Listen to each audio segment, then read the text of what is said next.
Buen día para todos. A continuación me permito presentarles nuestro trabajo de grado titulado Reflexiones sobre la práctica en educación básica primaria.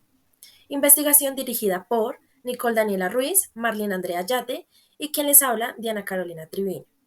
Estudiantes de la licenciatura en educación básica primaria en la Fundación Universitaria Monserrate, Unimonserrate.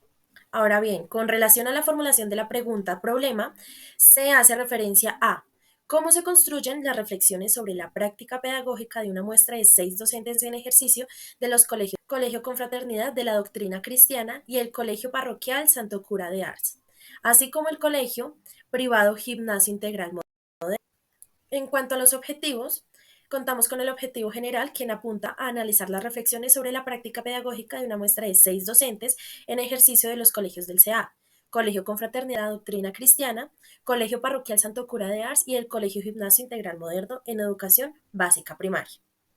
Y en cuanto a los objetivos específicos, encontramos que tenemos como propósito identificar las variables que componen el contexto de la muestra de los colegios del CA, Colegio Confraternidad, el Colegio Santo Cura de Ars y Gimnasio Integral Moderno en la educación básica primaria, así como también tenemos como objetivo establecer por medio del instrumento de la voz de los docentes en los elementos o procedimientos que configuran la práctica reflexiva desde su quehacer.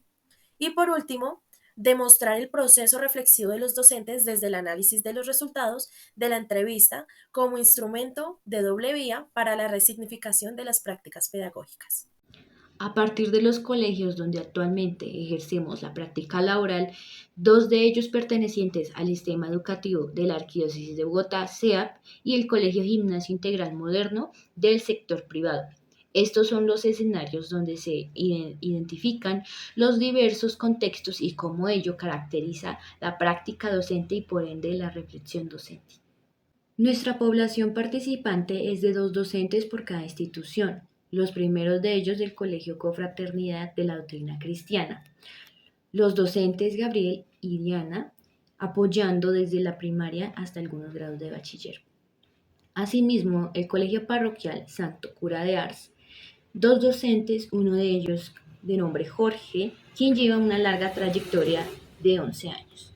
Por último, el Colegio Gimnasio Integral Moderno, donde tenemos a las docentes de básica primaria, Zuleika y Yolima, una de ellas con una larga trayectoria. Para recolectar la información necesaria para esta investigación se utilizó la entrevista semiestructurada de doble entrada como instrumento estratégico que brindó una visión de las reflexiones y las prácticas pedagógicas de los docentes en el contexto. En total, se realizaron 11 preguntas, las cuales se dividieron en 3 momentos: identificar, establecer, demostrar, para buscar semejanzas y diferencias en sus respuestas.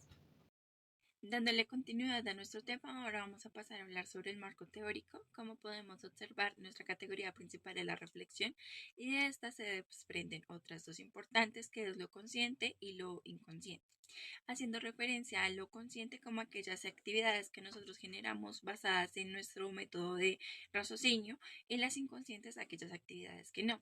Todo esto lo podemos anclar a lo que es la praxis pedagógica, la práctica, la reflexión docente y el quehacer docente, que son todas aquellas actividades que nosotros podemos generar en el aula. Ahora bien, vamos a pasar a hablar sobre las conclusiones, haciéndose el análisis de los 6 docentes que nosotras evaluamos. Vimos que cada uno trata de mejorar el contexto tanto social, económico, educativo y cultural de sus estudiantes, haciendo partícipes a las familias, comprendiendo que no podemos separar lo que es la vida cotidiana del estudiante y su proceso escolar. Siempre se genera como esa reflexión de esa unión que se debe hacer entre estas dos categorías. Por último, vamos a hablar sobre las perspectivas, donde nosotras encontramos varias visiones diferentes, las cuales nos apoyaban a nosotras eran la narrativa, la crítica, la constructivista y la que está basada en investigación, las cuales siempre nos hacían como esa invitación a generar procesos diferentes para los estudiantes, haciendo esa introspección sobre nuestro quehacer docente.